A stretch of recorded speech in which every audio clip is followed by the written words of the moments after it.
What's going on, Chaotix? It's your boy ChaosMay006 here. I hope you all have been enjoying the new Pokemon games Let's Go Pikachu and Let's Go Eevee. If you want to check out my video on what I personally liked about the new games, check it out in the cards right at the end of the video. There are a lot of good things about these new games, but I did find some things that I just didn't like. So in this video we are going to take a look at some of those things I wish they fixed in Let's Go Pikachu and Eevee. Keep in mind that this is my personal opinion, and I also don't hate these new games. They're actually really good. I just happen to think that implementing these things into these new games would make it so much better to play.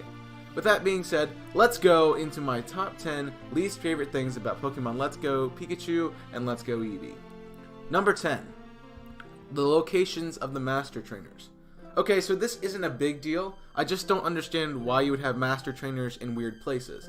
Like, it makes sense for the Pikachu Master Trainer to be in Viridian Forest, but the Caterpie Master Trainer is on Route 18, even though it's clear that Caterpie are typically found in Viridian Forest.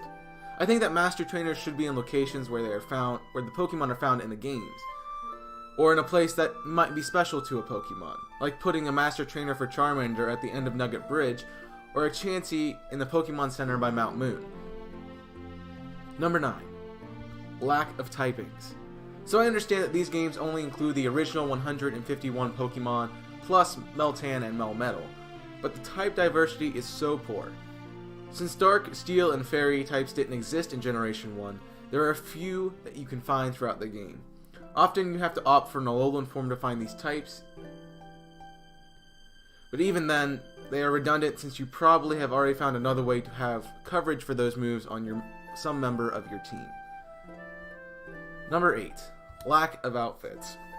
Since X and Y, we have been able to dress our characters and customize them how we want, but these games really took a step back in my opinion.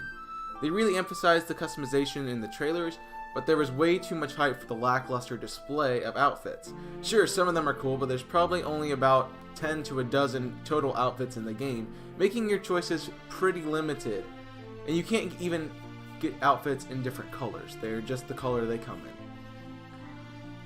Number 7. The similarity to Yellow and its replay value. I know the games are based on Pokemon Yellow and that they are supposed to be simpler for new players, but I wish the games offered some variety. Yeah, it's nice every once in a while to go back and play through Kanto, but the storyline is pretty much the same with the exception of Blue helping out and you having another rival. The gym leaders in the Elite Four are pretty much the same, the Champions team is the same, the progression is the same. It's basically the exact same game. These games needed a new feature to really grab the attention of veteran players. There is very little that is different, leading to less new ideas about theories and other content to come out of these games. I think it would have been really nice to see Meltan and Melmetal having a role in these games, as some people had theorized before the release of the games. Number 6. Red, Blue, Green teams in these games. Okay, first of all, why doesn't Red have a Charizard on his team? Charizard has been a staple on Red's team. It's in the manga, it's in the Origin series, it's the lore of the Pokemon from the very beginning. But why did they give him Venusaur? Arguably the least favorable Kanto starter. Okay, yeah, he has one on his manga team, but we don't care about that. It also makes sense that Blue would have Blastoise for the same reasons Red should have Charizard. That leaves Green with Venusaur. This configuration also makes sense since the colors representing these types of the starters would match the starter that each of them chose. Also, what is Red's team anyway? Why not give him back his team from Mount Silver? I understand they wanted to match the manga by adding Green to the games, but I think the teams would have been better suited with the teams that we've seen in previous games since this is a new game. If you want to see an in-depth look on these teams, check out Hybrid Heroes' video in the description below, where he goes over why the whole team exists for each of these trainers and why they make sense. For me, I just can't get past the starters. Number 5. No held items and abilities. I'd like to welcome you all to the Stone Age of competitive battling. Again, there are no held items or abilities, making competitive go back to the simple style it was supposed to have in Generation 1, which was ruined by the critical hit ratio being affected by your speed stat. Competitive battling now is just which Pokemon are the strongest and have the best coverage to win against what the other player considers to be the best Pokemon. It literally is just a test of strength, not only allowing weaker Pokemon to fulfill niches that make competitive battling so much fun. They aren't really seen at all in this generation. We knew held items and abilities wouldn't be in these games, but I just don't see why that was the decision. I understand that games were meant for Pokemon Go fans, but still, give us vets something to look forward to. This is detrimental to the competitive scene and makes it way too easy to make a team. Also, Mega Evolutions required Pokemon to hold Mega Stones, so if you're going to take away held items, you really probably should take away Megas as well. Number 4, Pokeball Plus. So this literally is one of the biggest waste of money ever in Pokemon history. The only purpose I bought it with the accessory was to get a legit Mew. That's the reason I bought it. I wanted Mew.